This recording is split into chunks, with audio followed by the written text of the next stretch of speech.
Hello, welcome back to the Wall of Unusual. I'm your host, Chris, the Keeper of the Unusual. I have a guest on the show. I'd like to welcome back Kristen from the, I hope I'm saying this right, Paranorm Girl Podcast. Welcome back. You might remember her from the UFO episode I did on the so-called whistleblower for the Dulce base, and welcome back. Oh, thank you so much. It's good to be back, Chris. Yes, it's good to have you back. Like I mentioned, we're talking about haunted dolls. Now, the second doll I decided to do is probably one of the most well-known cursed objects in the world, other than that Annabelle doll, which is Robert the Doll. It's made famous throughout, I think there's some movies. No, I think there's one movie based on him, and it's funny because there's a show called Psych. I don't know if you ever heard of it, but there was like a Halloween episode, and there's a guy actually holding Robert the Doll, just like walking around like this campsite, and I kind of spotted that once. I'm like, oh, that's Robert the Doll. So I've not seen that show. I'll have to check it out. Add it to my my plethora of shows. It is a funny show. So do you know a bit about Robert the Doll and the legend that surrounds it? A little bit, yeah, like the basic story. Okay, so we'll get into it. So Robert the Doll originally belonged to a boy named Robert Eugene Otto. Now, his parents belonged to like the upper crust of Florida society. They're very wealthy people. They were like very smoozing with like high crust society. So from the story, the research I've done about this, he grew up very lonely, and there's a bunch of variations on how he got this doll. Now, the one story that I've heard when I first heard about this doll was a maid whose name was lost to history gave this doll to him as a gift, and I think it was a birthday gift or something. And this doll, it is huge. It was actually some historians looked into it, and it was actually a window display, and it was never intended to be sold. And this doll was actually made by the same company that made the famous teddy bear. Oh, okay. Yeah, so as soon as he got this doll, he became so attached to this doll. It was actually, I'm looking at my notes here, is made by the Stirf company, and he became so attached to this doll, he took it everywhere with him. He would sleep, he would eat with this doll, he would bathe with this doll. If the parents were going out, he would take this doll with him. Have you ever seen like pictures of Robert? I've seen pictures of it, and it is creepy. It does give you that creep factor right away, of course. I didn't realize it was so big. Yeah, it's like almost like a full-size like little child. Okay. So he would bring this doll everywhere, and it got to the point where the parents are like, okay, like he's becoming really attached to this doll, and a lot of creepy things started happening within the Otto home. Guests would report that when they were over visiting the parents, they would hear the doll run up and down the stairs. One guest that slept over said that he was sleeping. He opened his eyes to find the doll sitting on his chest. The doll would move from room to God. Yeah, it would move room to room by itself. Oh, wow. And this is a creepy one. So one night, Eugene's mom and dad were fast asleep, and they heard a young Otto screaming at the top of his lungs, yelling and screaming. So parents, they just like tried to rush into the room. They tried to open the door, but it was if someone was trying to like hold the door shut. When they finally went in and turned on the lights, they found a young Eugene like curled up in the corner, like rocking back and forth. And when the mother and father said, hey, like, what's wrong? Like, what's going on? He just pointed to his bed, and there standing, like full standing at the edge of his bed, was Robert the Doll. And after that, a lot of other things started happening. It is said that when toys would break or dishes would break, they would start blaming, a young Otto, saying that you're acting up, you're being a kid. Like, what are you doing? And he would blame the doll. He's like, oh, it wasn't me. It was Robert. Robert did that. I didn't break this dish. Robert did that. House maids wouldn't stay long because of all this creepy stuff that was happening. It got to the point where the father got so mad at him. He said, why are you acting out? Like, what is going on? And he's just like, it's not me. It's Robert that's doing everything. And here's another creepy one where, so he would have like conversations with this doll. Like he would talk to like what we're doing right now. Mm-hmm. And one day the father like heard him talking to the doll, and he heard another voice talk back.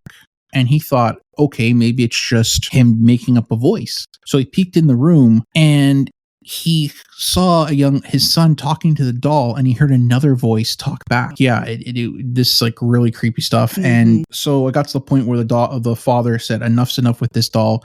He took the doll, put it in a wooden box, locked it up in the attic, and sent the young Eugene off to boarding school. Now, he actually did well for himself. He got a few degrees. I believe he got a degree in engineering, and he got a degree in arts. And he actually became a well-known artist in, I think, France, or Paris is in France.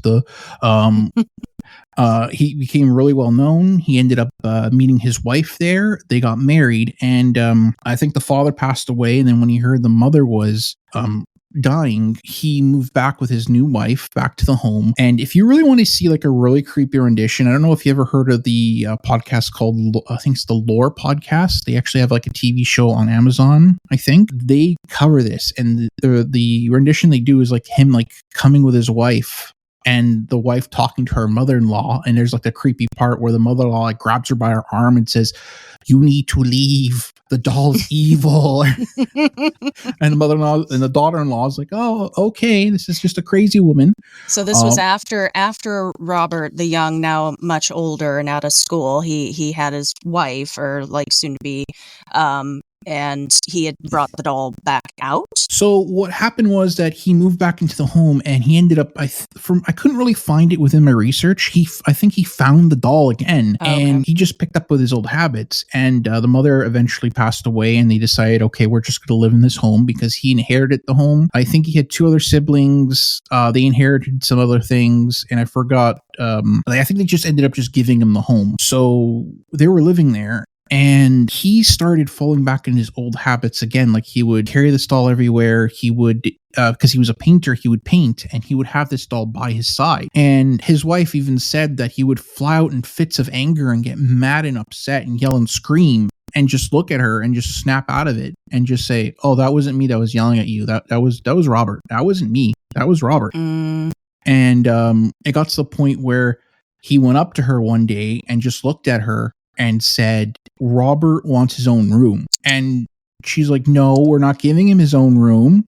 And he's like, "Well, Robert doesn't like where he is because she kept him up in the attic because she found this doll creepy. She wanted nothing to do with this doll." And he told her, no, Robert wants his own room. So she's like, "Fine, we can put him in the guest room on a chair." So they did. And there's a story that a repairman was there, like working on the plumbing, and he ran out of the house yelling and screaming, saying the doll is evil, because he said the doll was laughing and giggling at him. So much creepy stuff started to happen, where when Eugene Otto was falling sick and he started to die, he became more and more like obsessed with this doll. Got to the point where he grabbed the doll, went upstairs to the attic, locked himself in the attic, and just died in the attic with the doll by his side. What? Yeah. And that took a turn. Okay. Yeah.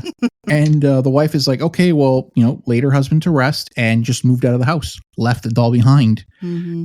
Now, this part is out of a freaking horror movie. So a new family moved in, and they're like, "Oh, cool. What a big house. Oh, this is historical, blah, blah, blah." And their little girl found the doll, and they're like, "Oh, what a cool doll. You can keep this. This is not menacing at all." And it got to the point where the girl would yell and scream, saying that the doll was walking around her room at night, that the doll was telling her to hurt her family.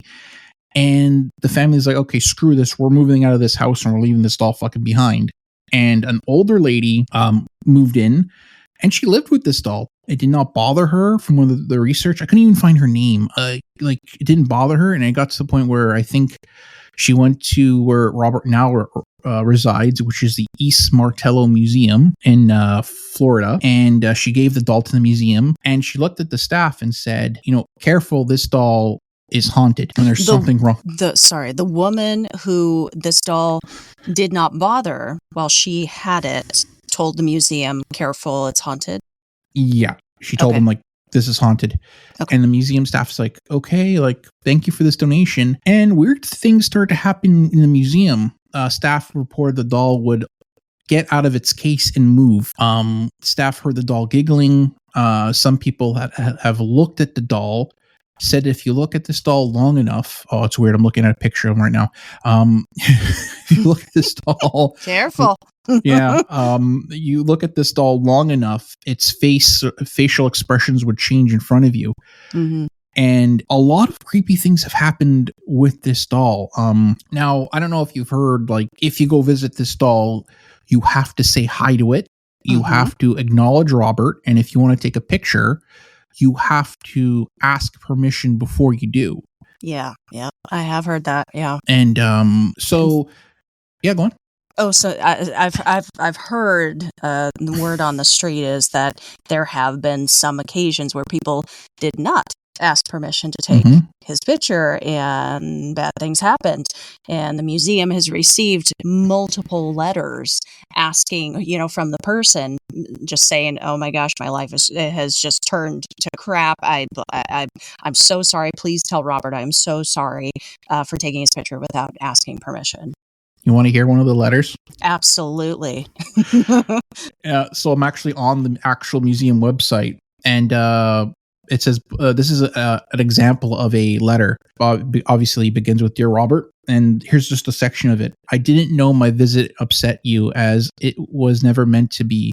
Since my visit to Key West, I have experienced some very horrible events. I just hope that you are not connected in any way to my visit. But if there are, please accept my humblest apologies for anything that may have offended you during my time there." Here's another one. "Dear Robert, I accidentally took footage of you. I am sorry. I should have asked your permission. I will delete the video ASAP. I hope you could forgive me."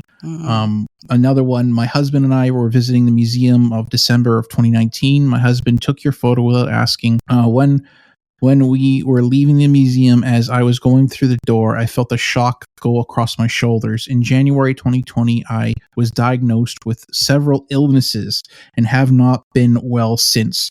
Things keep going wrong for me. I want to say we are sorry we took your picture without asking. Please forgive us." Like, if you go on the website, like, I could read more and more and more. And there's actually one I found. It was from a TripAdvisor, out of all places. Where this couple did the same thing, didn't ask Robert to take a picture, and all of a sudden their camera, like all the pictures they took on vacation, the camera just went kaput and it deleted everything on their SD card. Ooh. So they're like, okay, this camera's malfunctioning. They took it back to the store. Technician looked at it, said this camera's perfectly fine. We did everything. Like, this is fine. The SD card shouldn't have deleted. Apparently in the review, they said they heard, like, walking around at night in their room and footsteps walking around everywhere. And at the end of the review, they're like, "Please ask the doll for permission. Our lives have been ruined." So wow. Well, it does certainly seem, just based on the letters alone, that there's something up with Robert. I don't know, something real going on here. See, I think this doll has a lot more validity. Like, this is actually on my bucket list. I know I can never do it because my wife said, "If you do this and anything follows you home, I will divorce you." No. Right? I would love to see this doll and, make sure, I'm very respectful and all that. But even I think my favorite podcast, the last podcast on the left, I think one of the guys was doing a tour in Florida Keys, and he's like, "Oh, I'm going to go see Robert and give him a t-shirt of our show." I don't know if he did it, but so I want to get your opinion, because you've been in the paranormal world and have covered Bigfoot, UFOs, sure, and all that stuff. If you compare this doll to the Annabelle doll, which more do you think finds more validity versus, like, do you find, like, to me, I think Robert is the real deal. He is a cursed object. It's good that he is locked away and in a museum versus Annabelle. Like, what do you think? Do you think Annabelle's real too, or? Yeah. I think any object that has so much focus and so much fear and anxiety surrounding it can probably soak up a bunch of that energy, whether or not it was originally haunted or cursed or what have you to begin with. As far as more or less valid than Annabelle, I'm so skeptical about cursed objects anyway. I am less skeptical now because I have had experience with a haunted doll that I was very skeptical about when I received him, and he no longer resides in my house right now because I didn't want to deal with it. So before, I probably would have said, meh, he's more or less on the same lines as Annabelle as far as credibility or validity as, for being a haunted object. It sounds like, just because I do have my doubts about the Annabelle doll, same as you, but it does sound like even if the legend behind Robert is more legend than truth as far as his evolution and his different owners through the years, even if that is more legend than truth, it seems like in the modern day, the current time, with these letters from people who are having these experiences because they didn't do something so simple as just be kind, ask for permission to take a picture. Like, it doesn't take much to just follow those kinds of rules, even if you don't believe it. And then these folks are running into trouble back in their regular lives. Yes, and I have to bring him in because I always do. Not always do, but one of my favorite ghost hunters is Zach Bagans. So he has a museum full of cursed objects. I've been there. Mm-hmm. Oh, really? How is it? It was. I was skeptical going into that too, but there's some creepy points in there. Yeah, the Dybbuk box creeped me out. Actually, James Dean's. There's a piece of James Dean's car in the museum. Yeah. Oh, that's interesting. And I did have a very, very strange experience in that room. The two dolls actually were in his museum, Robert the Doll and Annabelle, separate times. Now, Robert the Doll came in because he does a segment where people could bring in cursed objects. So Robert the Doll was brought in, and he was so nervous looking at the doll, talking about the doll. Staff member was actually there holding this doll, and Zach Bagans was like, "Can I take a picture?" And she's like, "Yeah, sure." And she grabbed the doll and put it on Zach Bagans' lap. And he looked like he saw an ex-girlfriend he didn't want to talk to or see. And it's just like the most fakest smile. He took the picture and just went off. Now, Annabelle came into his museum. And of course, Frank Zappa, that is, I believe, the who inherited all the Warrens' estate, including the museum. Yeah, he's like their nephew or great nephew, brother-in-law like or something. Yeah. He had all these conditions to bring in Annabelle. He said St. Peter's prayer over the doll. He told Zach Bagans, "Do not touch this doll. Don't do this. Don't do that. I'm going to watch you." Of course, Zach Bagans was acting out in fashion, and he touched the Annabelle doll. And Frank Zappa went in, started yelling and screaming, saying, "A priest died because of this doll," and blah, blah, blah. And he grabbed the doll and he just left. Sorry, I actually had a priest on my show who, he what was it that he did with Annabelle? I guess he had visited her and like done blessings over her like twice. And his, and he did it with a sister, oh gosh. Oh no, it's Plato Angelakis is the exorcist, but yeah, we got to talking about Annabelle a little bit too. Anyway, go on. Sorry. Like that's actually interesting. He did all this stuff, and Zach Bagans said that all this creepy stuff started to happen after he got in contact with the Annabelle doll. Mm-hmm. Now, the reason why I believe Annabelle is not haunted and anything that the Warrens do, they were just con artists, in my opinion. They're flim-flam men. If you ever get the chance, I don't know if you ever heard of the Newkirks. They did the show. I think they did a show that I watched a couple of years ago. Yeah. They actually have a podcast called the Haunted Objects Podcast. Oh, okay. And they actually do an episode on Ed and Lorraine Warren, and they actually talk about why they're like such not horrible people, flim-flam people. So the research I've done, to me, I think Ed Warren heard the legend of Robert the Doll, copied and pasted it onto Annabelle, and said, "Okay, this doll's haunted." Because when you look at Robert, you can find like people testimonies, you can find historical records. There's actually pictures of Robert Eugene as a little boy with Robert the doll. There's pictures of him with the doll itself too. You can trace back the doll's roots versus Annabelle. Only thing that is said by Ed Warren. That's about it. Right. Well, I mean, we do know that original story prior to the Warrens getting involved, though, where Annabelle was with the mother of a nurse, had given her daughter Annabelle as a gift. She was in her apartment with her two roommates, and then we know that according to them, there was some strange activity. They were finding the doll in very strange places. They were finding what looked like blood on her little paw hands. It's a Mm-hmm. raggedy and also I don't think she's got fingers.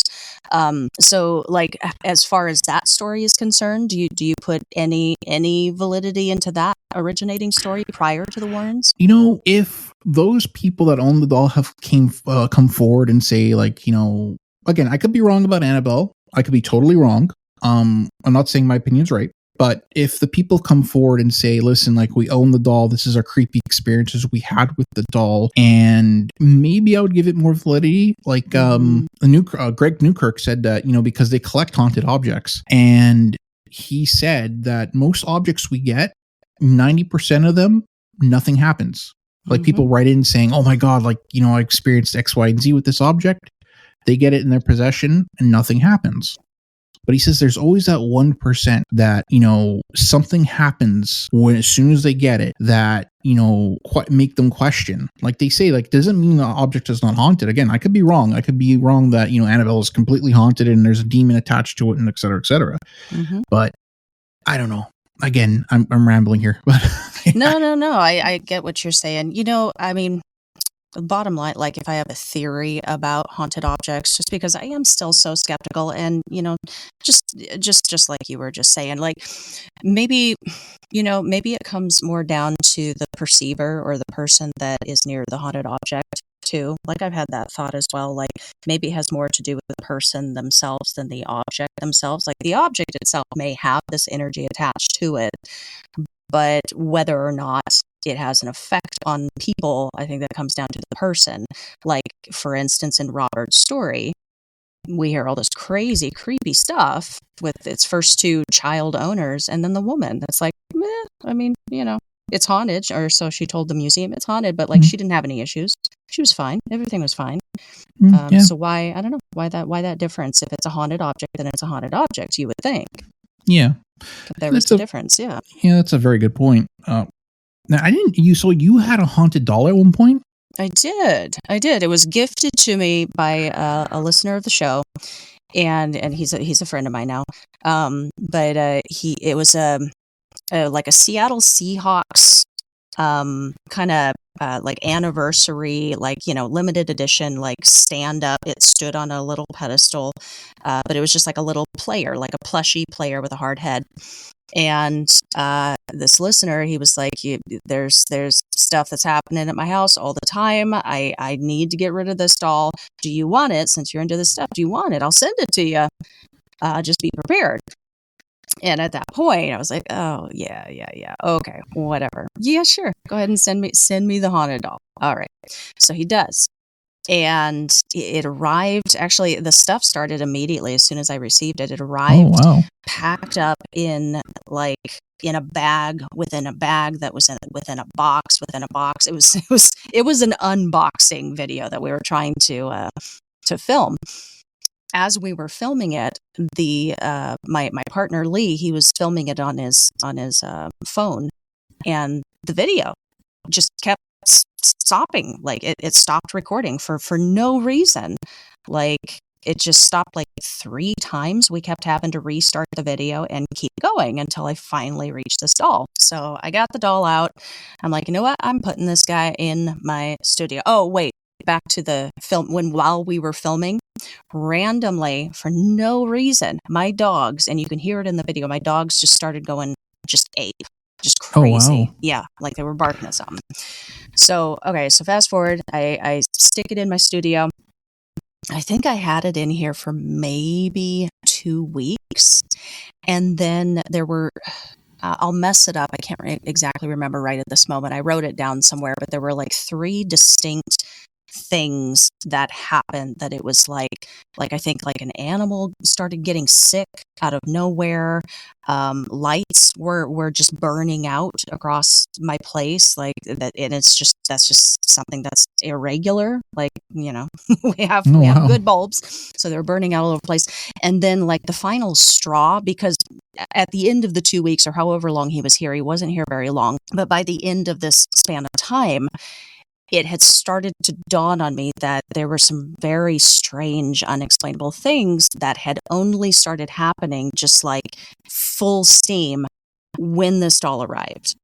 Oh, wow. And so I walked up to him. His name was Lucky. I walked up to him I was like, Lucky, you're going to have to let me know. If you do not want to be here, if you want to be rehomed, you're going to have to. And I didn't even finish what I was saying. My phone went off, like it was just a loud, like ding, like a text from from my partner. I think he had just texted me right at that moment. Oh, wow. And I can't remember what the message said. That doesn't matter. It was just the fact that it was like alert, like it was just an immediate, like, I don't know, answer to my question. So I was like, okay. And I packed him up. And the next day, I actually brought him to my office. And there he still resides. And Hello? nothing has happened since he's been in the office. He chills right by my desk, and he seems pretty happy in the new space. So I don't think it's a bad doll. I think there's energy attached to it. Something is attached to it. Maybe a little mischievous, but I think he just wasn't happy here. You know, he's happy where he's at now. I still have the picture of him seatbelted into my car on our trip to the office. I'll have to send it to you. Yeah, send it to me. I'll put it up on my Instagram. Want to hear something creepy that just happened? Absolutely. As you're just telling that story, I lost the connection for a minute. So you're telling me like what you did with the doll, and all of a sudden it just lost, and it said reconnecting, and then you just came back. Oh. Yeah, that is. Oh, I have the Lucky is listening. Yeah. You can actually buy mini Robert the dolls. You can. And it comes with its own note, and it says, "I'll be watching," and referring to Robert will be watching you if you do anything bad to this doll. So yeah, that is Robert the doll. So I can't wait to tell you this unusual fact that you'll probably now float in your head and you won't use it at all. Are you ready? You know the restaurant Chili's? Yes. They made their own Hallmark holiday movie. Like, okay. I'm not kidding. They did. It's all around Chili's. It's about the classic Hallmark where the girl from the big city has to go back to her small town and help her parents, sure. And everything revolves around Chili's. I kid you not. It is an actual legit movie. I think one day I'm like, just to screw, because my wife loves Hallmark holiday movies. I kind of tease her about it all the time. I think I might just find this movie and just say, hey, do you want to watch this movie with me? It's a Hallmark movie. It's Christmas, blah, blah, and just put it on. I don't know how you learned this very random fact, very interesting information, but that's awesome. I think that's awesome. And I think you should watch it with your wife. Fall more in love. I hope it's holiday themed too. Is it? Is it around Christmas? Yeah, it's around Christmas. I'll see if I can find the name, and I'll email it to you so you can like share in this like useless fact that I have floating around in my head now. I have so many of them. Sometimes I just look at my wife and I'll just spew them out to her. Like I think one time she was watching I'll wrap the show up here, but she was watching The Greatest Showman, and I didn't know what the movie was about, and I heard Mr. Barnum. And I'm like, oh, that's P.T. Barnum, and she's like, who's that? I'm like, oh, well, he was like a flim flam man. He made the idea of the modern circus. Like he did all this stuff. And I was going on like all the stuff that he's done. And she looked at me and she's like, how do you know this? I'm like, I just do. It's my curse. I just do.